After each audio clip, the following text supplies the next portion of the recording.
Největší výzva není jít do té vody, ale nejsem tady sám. Nadešel ten správný čas, teďka nebo nikdy, prostě showtime.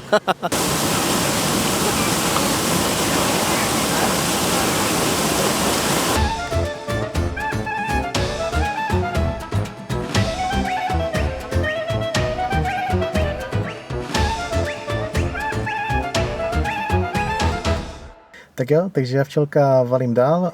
Dneska doufám dojedu na sever, do Tetu, do albánských Alp a vlastně prokletých hor. Tak jo, super. Takže vyrážím, jedem, pojďme. Neděle poledne, pravé poledne, jedu tady mezi Dračem a Tiranou a je to tady zacpaný. Takže je to tady busy, asi se spousta lidí vrací do metropole albánské Tirana. No. Jinak vlastně v Tiraně žije 1 milion obyvatel a mimo Tiranu žije asi další 2 miliony a celkově populace Albánii tedy 3 miliony obyvatel.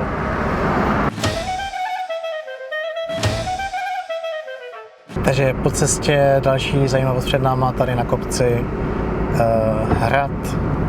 hrad ve městě Leže. Tam se taky určitě dostaneme, podíváme si tam. Jinak něco málo vlastně k řízení auta tady v Albánii. A samozřejmě, že mají všechny pravidla, jako u nás. A víceméně spíš hlavně teda za mě je potřeba sledovat tu situaci a více než rozumem vlastně a všechny dopravními pravidly se řídit svým citem a vnímat spíš jakoby ten provoz na té cestě. Hodně zajímavé jsou průjezdy kruhovým objezdem, tam bych to řekl doslova, tam je prostě právo silnějšího, takže kdo se tam jako víc prorve, tak ten prostě jako projede. A určitě taky důležité je vlastně oční kontakt s těmi ostatními řidiči vlastně a jakási jako spíš komunikace více než se držet nějakých striktních jako pravidel, kdo kde kam a tak. A samozřejmě pokud nejste zvyklí jezdit vlastně třeba mimo Českou republiku nebo na Balkáně, tak opatrně a spíš pozorovat a vnímat, jak to tady vlastně mají nastavené.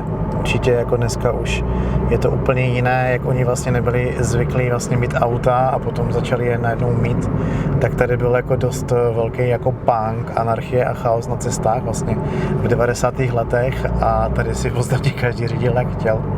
Vypadalo to tady asi hodně zajímavě. Dneska už jsou tak jako hodně poevropštělí, takže určitě ledacos vlastně už tady zvládli, pokročili, ale určitě říkám hlavně vnímejte provoz, cítíte ty lidi, cítíte vlastně to, co se tady děje na té cestě a budete úplně bez problémů projedete, takže tak a hlavně opatrně. Takže další hrad na kopečku značí, že jsme nikde jinde než ve Skadaru, přátelé. Taky nádherný starý hrad navštívíme, taky po cestě až půjdu zpátky zase. Takže hrad ve Skadaru a jsem ve Skadaru. Průjezd přes město Skadar. Jsem tady ve městě Koplik, doplnil jsem Siri energie, dal jsem si pizzu.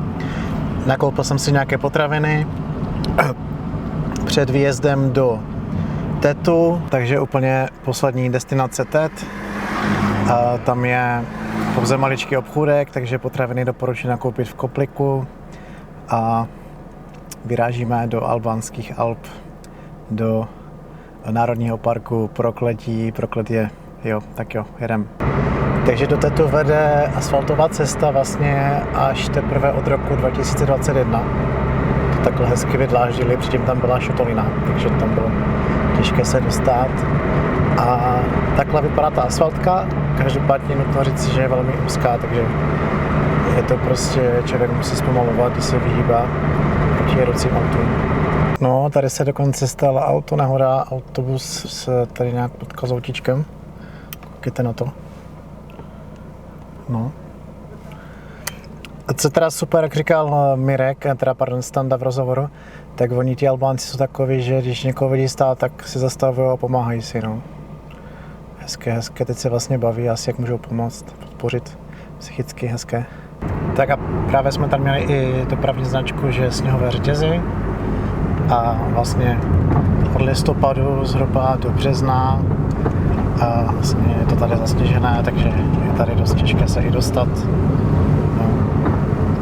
Jinak vlastně dole dneska u moře bylo nějakých 20 stupňů a nahoře vlastně v noci by mělo být nějakých 5. Teďka je vlastně konec října, takže vlastně přelom října a listopadu a díval jsem se, že vlastně i v listopadu za pár dní už by mělo být třeba i pod nulou v noci vlastně v této.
Takže já už se pomaličku blížím do cíle, do města Tet. A jak můžete vidět, je tady krásný podzim. Myslím si, že ta teplota vlastně odpovídá asi jako teplotě u nás. To znamená, teďka u nás, já myslím, že taky bude tak 5 stupňů v noci, třeba 10 stupňů přes den. Takže je to tady takové, vlastně si tady připadám jako v Česku, už je tady jako dost chladno. No a nádherný jako listopad.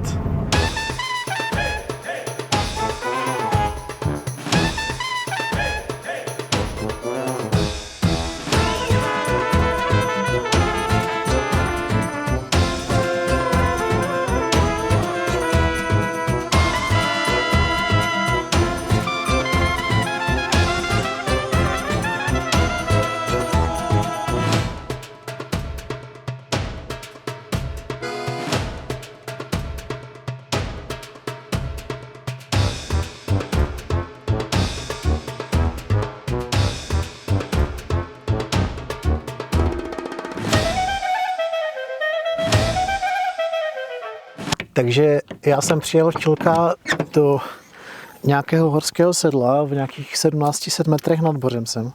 A je už tady strašná ziminka, takže já jdu nahodit teplákovou soupravu. Hledám si doprava. Takže jak vidíte, tady jsem musel vyměnit čepičky za tu správnou a prospěšnou pro tuto nadmořskou výšku a teplotu. Tak jo, takže je hotovo. Takže já už jsem tady na začátku města Tet.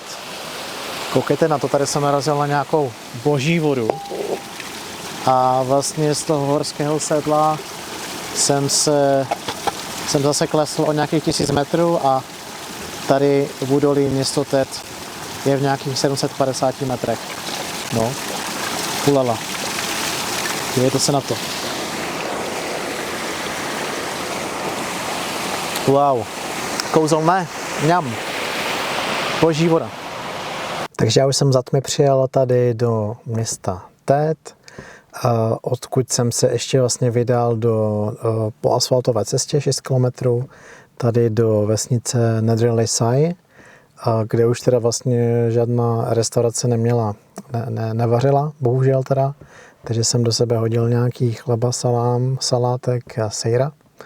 No a odsud teďka je to asi 2 kilometry ke známému vodopádu Modré oko, Siri Kalter.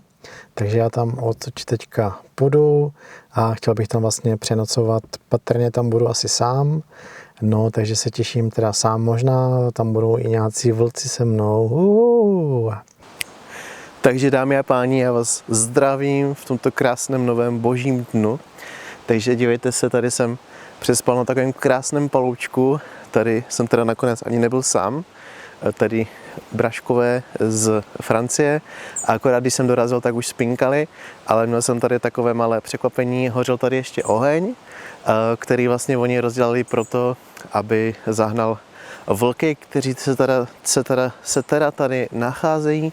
Každopádně mi řekli, že jim bylo řečeno, že jsou spíš třeba v těch vyšších místech a vrcholcích, že tady běžně nechodí. No, takže super přespávačka, teďka díky sluníčku tady vysuším všechny navlhlé a mokré věci vlastně z noci a spocené a tak dále.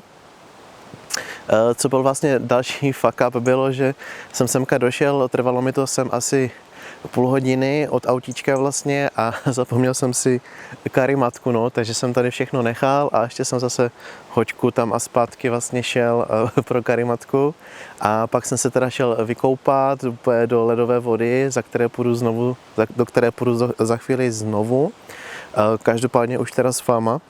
A tady do toho modrého očka se vykoupat, kupajda, yes. No a super kupajda v noci, člověk byl spocený, protože se tady jako jde do kupečka, takže jsem se fakt jako úplně jako koláčí pod paží a tak dále. No kdyby jen to komplet záda, že jo. No a ještě úplně poslední fuck up, ještě jak jsem se převlíkal, tak mi z kapsy vypadl prostě iPhone 7, který už teda je relativně vodotěsný a mi takhle zahučil do toho modrého oka, no, takže taky úplně šílenost, takže o dobrodružství nebylo nouze. No a OK, já to jdu pobalit a jdeme si pojet na ty modrý oka, no, prostě a musíme tam dát pořádnou kupajdu, yes. Man, It's like our dog. oh no, yeah, it's like our dog. It is our dog. Just a second, what's wrong? To vždycky já už tady valím důle k tomu modrému očku, ne? A říkám si, tak kurňa, kde to je, ty vole, teď to vidím a říkám si, what the fuck, holy shit, tak to je fakt nádhera. Ty kráso, tak to je, ladies and gentlemen, tak to je jízda, držte si klobouky, tak to je fakt, to není očko, to je oko jak svině. Takže přátelé, modré očko, koukejte na to, nádhera, nádherný vodopád, dívejte se, nádherná modrá voda, neuvěřitelná.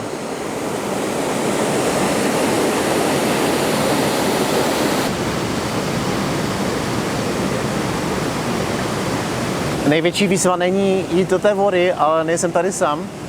Jsou tady i nějací muži, to by nevadilo, jsou tady i nějaké ženy a já jsem si, jak víte, nevzal plavky, no, takže teďka to budu muset překonat sebe, nebo počkat, až se to tady trošku prořídne.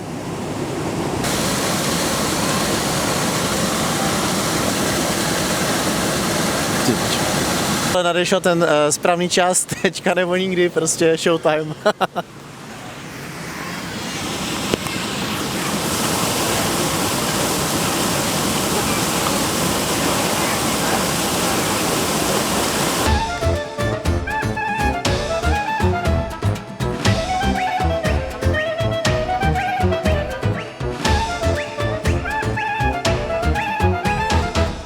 Tak jo, děcka, dal jsem to jak cip.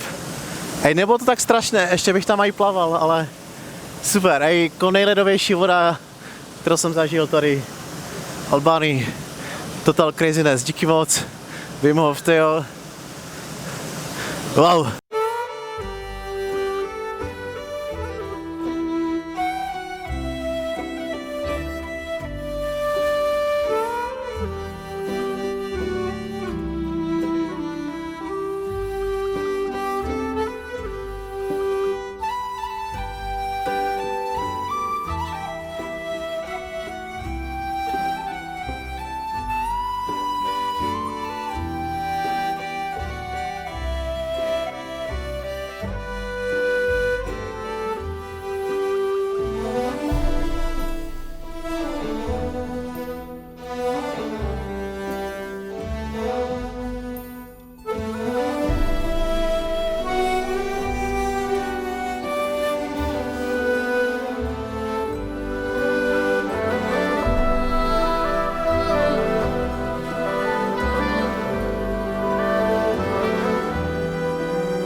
Oh shit.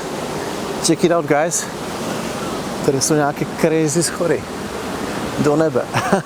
Takže vodopád tady, nádherná síla vodního živle, teče to a modré oko v albanštině Siri i Kalter.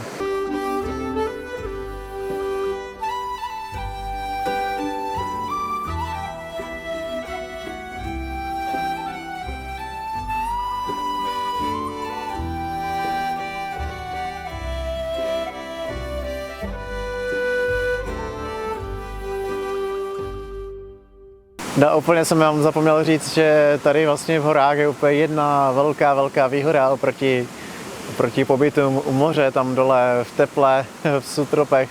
A tělově, že tady nejsou vůbec žádní komáři, jo. Ej boží, prostě tady je taková zima, že tady ti komáriska nejsou, hej, díky bohu prostě ne. Takže je takový trošku odpočinek, člověk není aspoň chvilku napíchaný. A jsem si takovej promrzlej a provlhlej a to je taky fajn. Přátelé, to tady kouzelné, musím říci.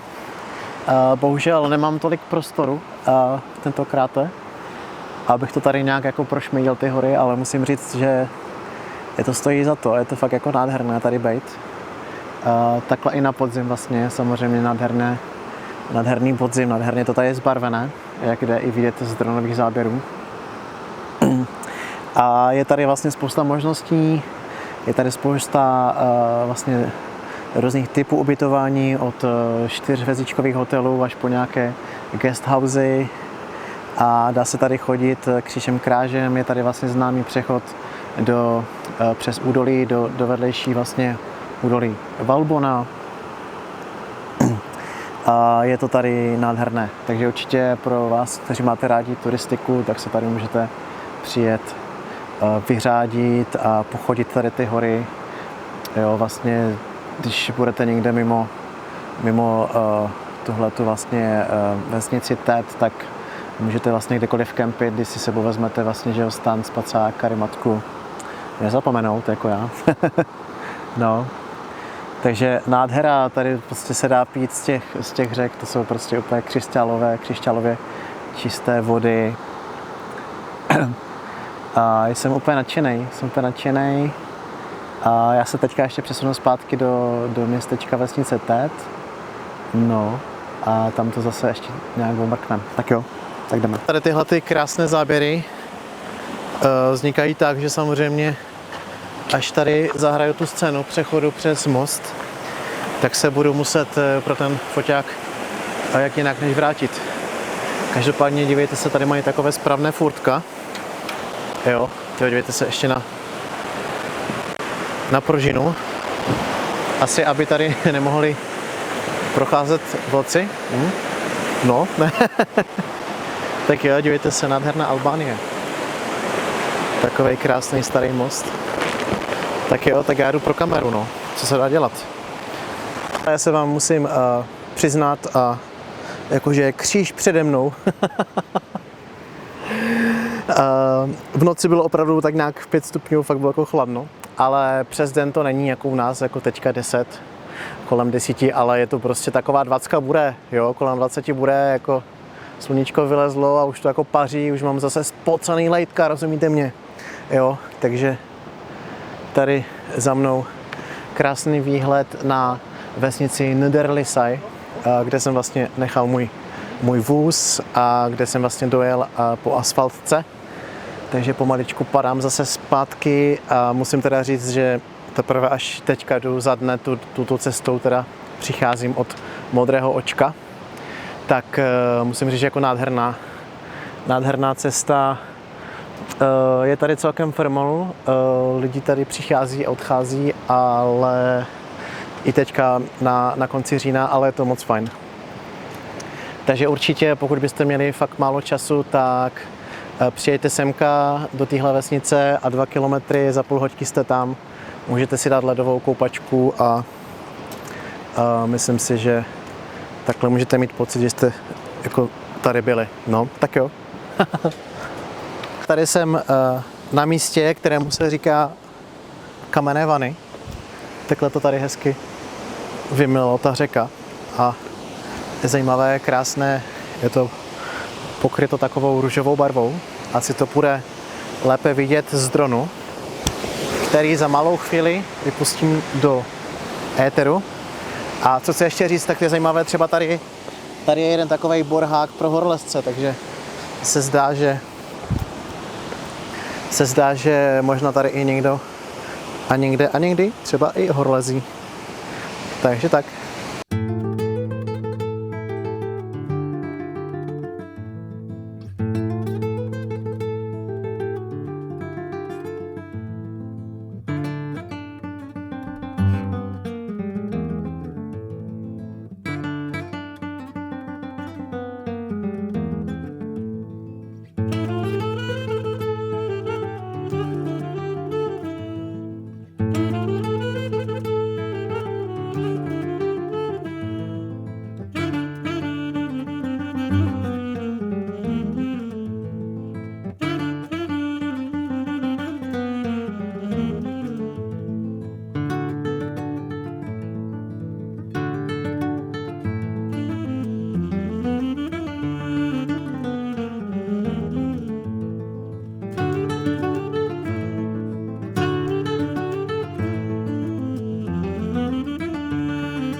Takže tady za mnou v tetu můžete vidět, je to vlastně nejstarší budova, která je stará přes 400 let. Je to vlastně tato věž a ten příběh k té věži je takový, že vlastně byly tady během doby vytvořeny nějaké jako pravidla nebo zákony, které se jmenovaly kanun a ty vlastně řešili uspořádání vlastně rodiny, jako vztahy, tak podobně třeba, jak se mají dědit majetek a tak podobně, které byly poprvé sepsány až v 15. století mužem, který se jmenoval Lek Dukadžiny. No a vlastně o co šlo, nebo to nejzajímavější bylo takzvaná krevní msta, takže takové to klasické arabské oko za oko, zub za zub.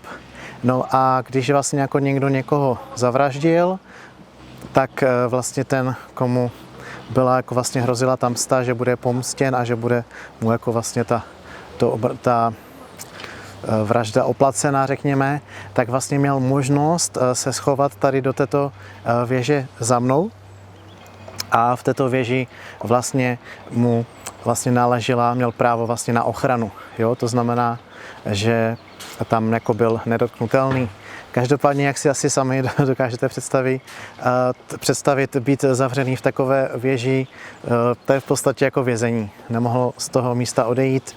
Jsou tam takové malé okýnka, jsou tam takové malé mezírky, vlastně na obranu vlastně to se dalo použít, že mohli třeba střílet lukem, že jo, šípy a tak podobně.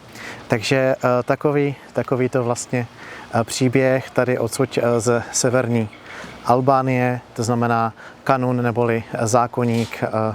Samozřejmě, že i v těchto zákonících byl zakomponován vlastně pohostinství, velmi známé pohostinství vlastně albánské, to znamená, když jste přijeli v těchto místech, už asi dneska ne, protože je to hodně turistické, ale v jiných částech méně navštěvovaných v Albánii, vlastně když přijedete, tak vás vlastně lidé pohostí a to je ta proslulá albánská pohostinnost, která také vychází z těchto zákoníků, anebo ještě když to trošku zesložitím, tak vlastně se tomu říká vlastně také besa. Tak super, máme to, paráda, jdeme se pojat blíž. Takže jdeme nahlédnout dovnitř, přátelé, 400 let stará věž, teda přes 400. Koukejte na to. Juhu.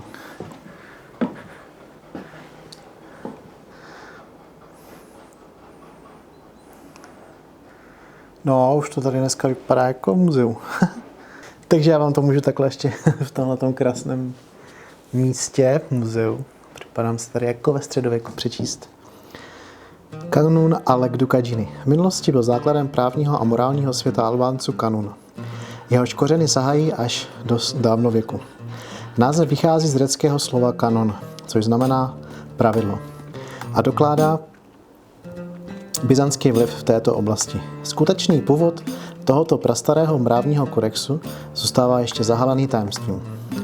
Ústně se tato tradice předávala po staletí a nebyla zpracována písemně až do 15. století, kdy ji Lek Dukadžiny, Skanderbergův současník, utřídil do systematického kodexu, jenž se stal základem právního systému severní Albánie.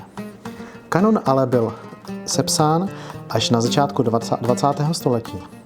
Podnět k tomu dal františkán Štěfen Konstantin Kiecov, původem z Kosova, který jej sepsal v severoalbánském dialektu Geko. Kanon upravoval všechny stránky života, určoval ideální organizaci albánské rodiny, definoval oficiálně uznávané příbuzenské vztahy, určoval, jak se má dělit majetek, jak se ženit a vdávat a kdy je člověk dospělý. Do kontextu patřila také instituce Gjak Maria, závorce vzít si krev, neboli pomsta. Vraždy příbuzných zavražením vraha a jeho mužských příbuzných do 3. pokolení. Pomsta byla povinnost a nenaplnit ji znamenalo ztrátu cti, vyloučení z komunity a hanbu v rodině, jenž uplatňovala rituály, jako například ten s kávou, která se dotyčnému zbabělci podávala na zemi a ne u stolu jako ostatním. Kodex umožňoval i možnost odpuštění, které ale mělo přesnou proceduru a muselo být potvrzené komunitou. Pokud smír nebyl dohodnut, boj pokračoval a osoby, které byly wanted, měly jen jedinou možnost zavřít se. A někdy až do smrti. Do věže Kula. Proto je návštěva věže Tetu nebo jinde cestou do dějin severu Albánie a vypráví nám o době, kdy život byl diktován pronásledováním a pomstami. Takže kafičko na zemi, přátelé. Takže nezlobit, žádný vylomeniny, rozumíte mi? Hlavně v Albánii. A samozřejmě nesmíme opomenout krásný výhled na tuhletu stranu z věže, takže když už teda tam bohužel museli být schovaní zavření, uvěznění, tak myslím, že krásný výhled si mohli aspoň možná užívat. Nevím. Každopádně já se ho užívám a jenom jsem chtěl tuto chvíli říct, že mě moc baví ty výhledy videa tvořit všechny a cítím obrovskou lásku v srdci. Myslím si, že jsem se v tomhletom jednoznačně našel. Pardon. OK, come. Sorry. No worries. Tak tady procházely krásné albánské dívky. No, takže jsem se tady v tom moc našel, moc mě to baví tvořit tyhle videa pro vás, cestovat mě baví, ukazovat vám svět, vám všem, který můžete a kteří nemůžete a kteří brzo pojedete taky, vyrazíte v jakémkoliv věku, cestujte. Je to nádherná zkušenost, samozřejmě ne každý má tu možnost, takže a někteří mají ty možnosti, ale třeba mají strach a nemůžou si to dovolit. Teďka nemyslím, že z finančních důvodů, teda možností, ale spíše strachu, takže inklinuju na vás, na všechny, nebojte se, cestujte, je to krásná cesta, krásné poznání a já taky tímto děkuji za tuto cestu a děkuji, že jste se mnou, že koukáte na moje videa a že mě podporujete. Tak jo, mějte se krásně, je 16 hodin, za 2 hodiny bude západ slunce, takže já nakopnu vrtuly autíčko a snad se mi dneska podaří dojet aspoň do Skadaru. Ale ještě předtím se budeme podívat na tady takový kouzelný kostel. Tak jo, pojďte, jdeme. Takže a tady za mnou krásný takový kostelík tady ve vesnici město. Nevím, jak je velké, nevím, kolik má obyvatel. Nikde jsem se nedočetl. Takže městečko, vesnice Tet. Budeme tomu říkat Dědina. Dobré, Slováci? Dobré? Sranda. A ještě jsem vám zapomněl říct, že vstupné na tu věž je teda 150 leků nebo €1,5 a kostel je teda prý zadáčo. Takže tak já nevím, že by to vybírali, jakože ať si tam můžeme jít pomodlit. Já tam teda nechodím, to není můj styl. No nic, to se zakecávám. Valíme do Skadaru, zdar.